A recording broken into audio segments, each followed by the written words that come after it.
ili KANU sasa iwe part of the government of Kenya. Si mnajua tuko na serikali ya mapana na marefu inaitwa broad based. Sasa tupanue hii serikali, KANU ikuwe katikati yake, ndio tupange mambo ya Kenya pamoja. Mimi nimekuja, si ndio watu wa Baringo?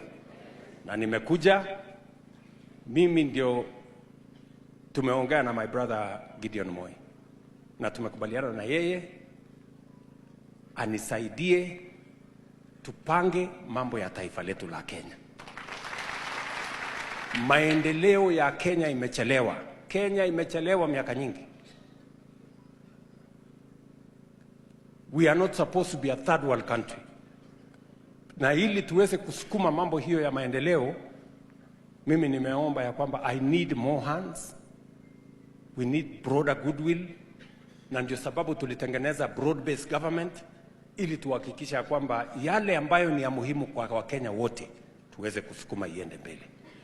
This is not about individuals. This is not about personalities. This is not about parochialism or corners or regions. This is about Kenya. And I want to ask you, as the good people of the founding party of our nation, to accept for us to work together. Tunakubaliana? Mimi nataka vile vile.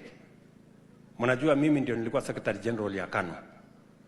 Na sasa tuko na Secretary General mwingine hapa. Bwana Wainaina. Si namna hiyo?